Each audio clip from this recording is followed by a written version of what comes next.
Cette taille ne bouge jamais, c'est la seule chose.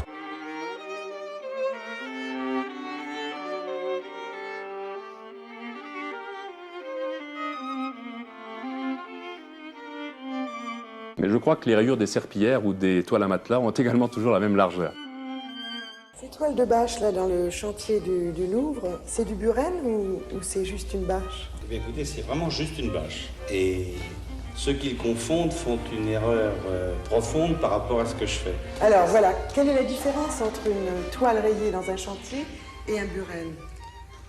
Quand c'est, disons, un Buren, c'est que j'ai signé et c'est que j'ai pris la responsabilité d'utiliser ce que j'appelle un outil visuel pour faire un certain type de travail.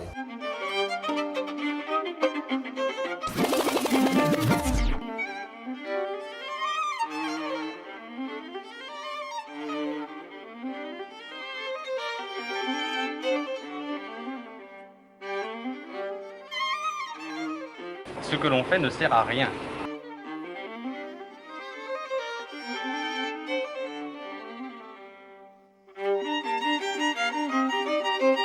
Si on réduit à un point extrême ce qui est donné à voir, ce qui devient très très fort, c'est où ça se trouve.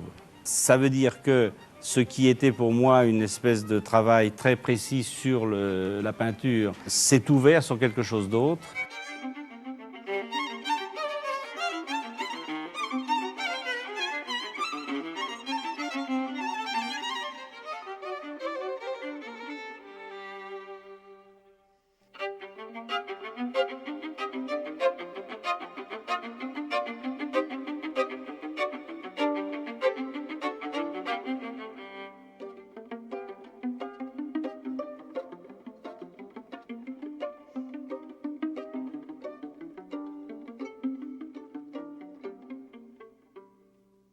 Dans la grande nef, ce qu'on va reconnaître, c'est qu'il y a des arches de type semi-circulaire qui se promènent partout.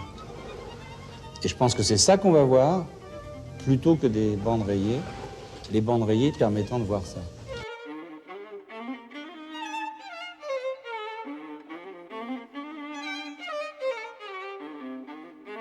Ils avaient qu'à laisser tel que c'était, c'est de l'argent foutu en l'air.